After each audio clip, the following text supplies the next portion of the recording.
The music inside the Belogon mansion was loud enough to shake the glassware, yet the only sound Joy Adebamero heard was the whisper cutting across the room. "Look at her uniform. Does she really think she belongs here?" Laughter followed, quick, sharp, practiced.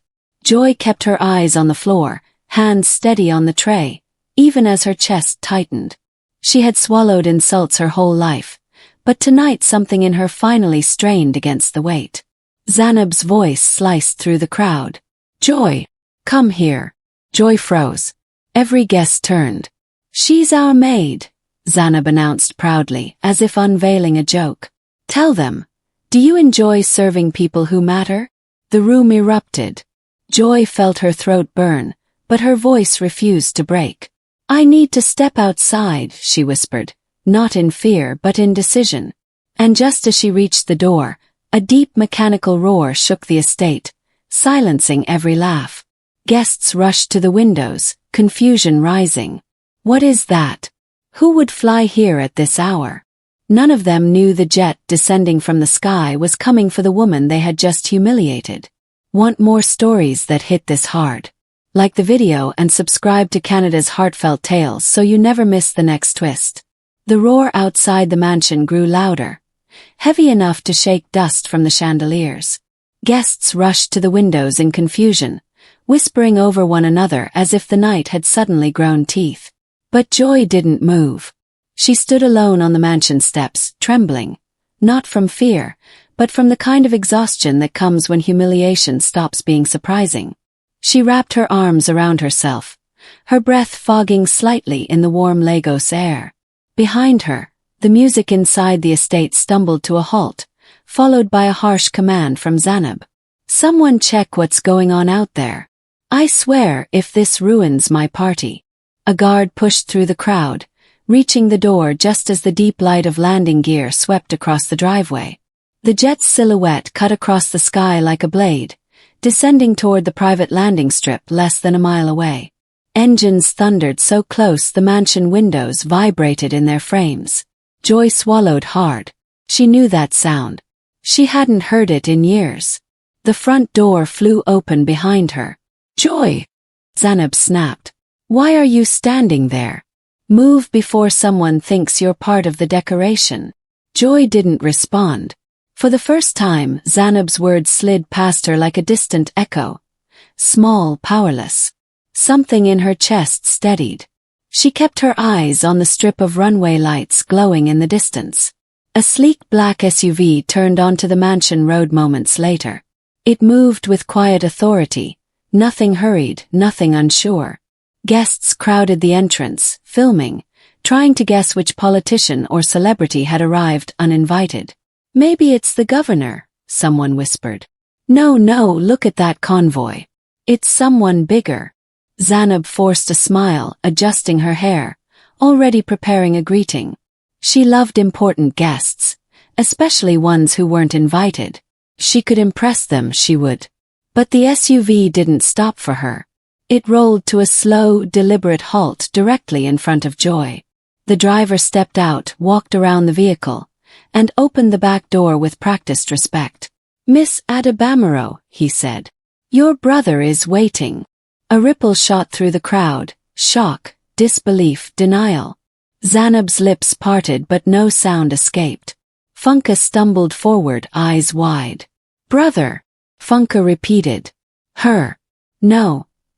No, you must be mistaken." Joy lowered her head, not out of shame, but because too many eyes suddenly felt heavy on her skin. She stepped into the SUV, her worn shoes sinking into the plush carpet.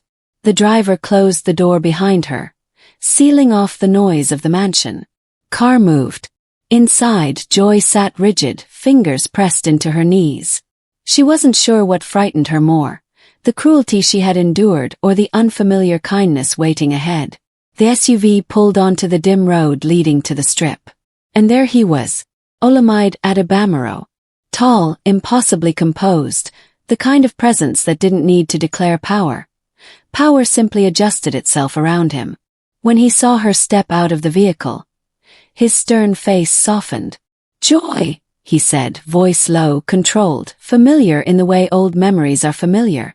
I came as fast as I could. Her throat tightened. She hadn't said his name aloud in years. Why? She whispered. Why come now? He didn't hesitate. Because someone hurt you. And because you finally called. Joy looked away, eyes burning. He stepped closer, inspecting her face with a seriousness that made her feel more seen than she had been in years. Joy, he said again, quieter this time. Tell me what they did. But she couldn't speak yet. The words sat heavy in her chest, too raw to shape. So he guided her gently toward the jet waiting behind him, its lights casting long shadows across the tarmac. Come, he said.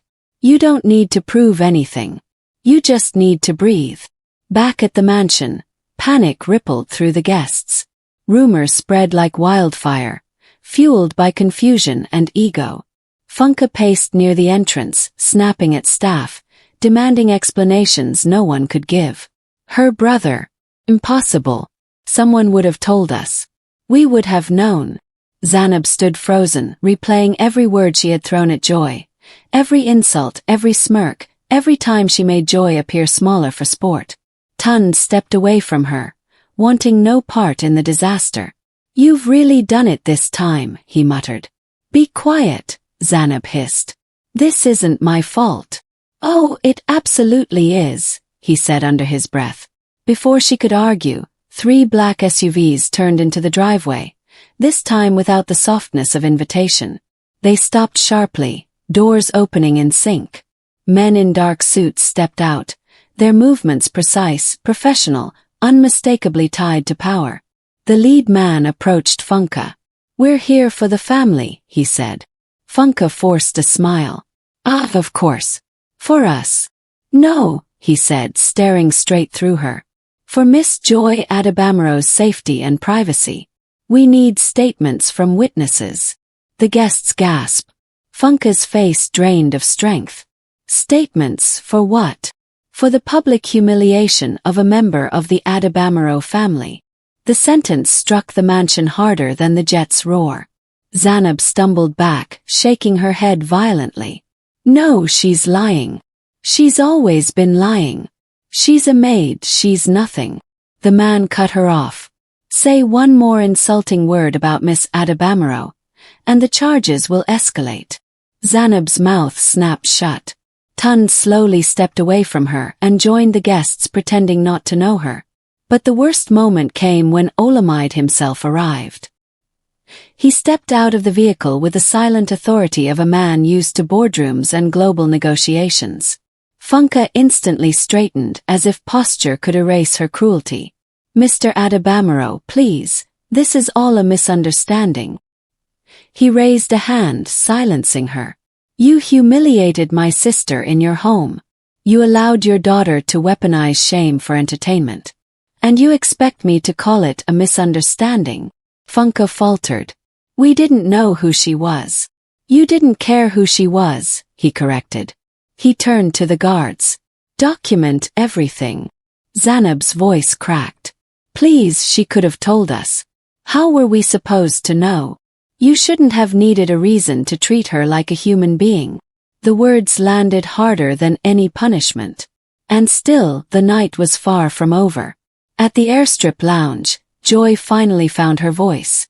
They laughed at me, she whispered, staring at the marble floor. Not once, not twice, over and over. Like I was disposable. Olamide sat across from her, leaning forward. You are not disposable, he said. Not to me. Not to anyone who actually matters. Joy looked up, tears forming. I worked so hard to stay invisible. But tonight, it felt like disappearing wasn't enough. He nodded slowly. Then it's time you stop shrinking. Those words struck something deep inside her, an ember she thought had faded. She didn't speak, but he saw the shift in her eyes. You deserve better, he said firmly. And I intend to make sure you get it. Joy wiped her cheeks. I don't want revenge. You don't need revenge, he said. You need truth. The next morning, Lagos woke to headlines that stole attention from even the noisiest markets. Heiress humiliated at socialite's party. Billionaire family responds. Adabamaro legal team serves notice to Belogan estate. Made no more. Hidden daughter of aviation mogul steps forward. The story spread everywhere. Radio, blogs, news stations, WhatsApp groups. Some believed it. Some didn't. But everyone talked about it. Inside the Belogan mansion, the consequences arrived swiftly. A government official suspended their operating permits for several businesses Funka controlled, pending investigation of mistreatment of domestic workers. Zanab's sponsorship deals evaporated overnight. Tund publicly distanced himself, posting a statement that went viral. I do not condone any form of humiliation. I was unaware of the treatment Miss Adabamaro suffered. Lies, but the internet loved it. Zanab tried to defend herself online, but every post drew thousands of comments tearing apart her excuses. She deleted her profiles by evening. Funka faced fines, inspections, and public shaming. And none of it came from Joy. Joy simply lived her life, quietly, steadily, beside a brother who finally chose to show up. One evening, as the sun dipped low, Joy stood with Olamide overlooking the runway. Jets hummed in the distance, ready for their next departures. What happens now? She asked softly. Now, he said. Now you decide who you want to be. She thought of the laughter, the shame, the years of shrinking. Then she thought of last night, the roar of engines, the SUV door opening for her, the way the world finally stopped looking past her.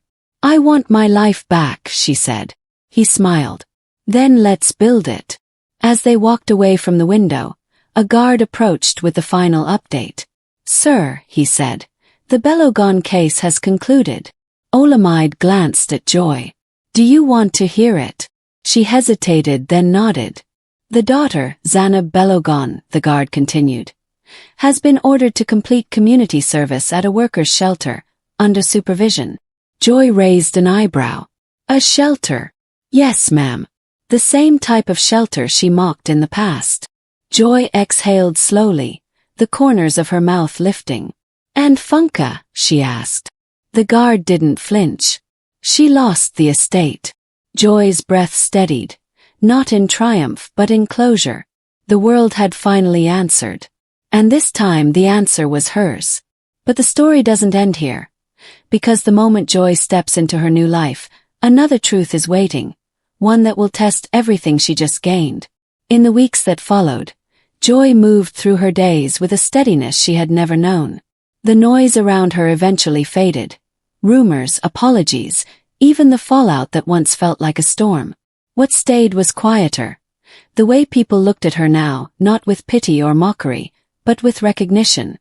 She hadn't asked for any of it, yet she had stepped into a truth that refused to shrink again. Olamide noticed it first. One evening on the terrace, he watched her reviewing documents for new opportunities. You're different, he said. Joy didn't deny it. I'm done hiding from my own story, she answered. It took one terrible night to see how much I'd been carrying.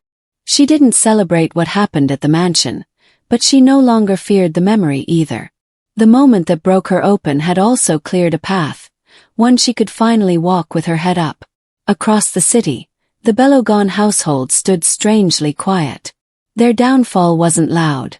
It was the slow unraveling that happens when truth catches up. Joy never asked for revenge. Life delivered its own version anyway. One morning, as the sun lifted over Lagos, Joy paused at the window of her new office. The runway stretched in the distance, bright and endless. She smiled softly, knowing she had crossed something far greater than wealth or status. She had crossed back into herself.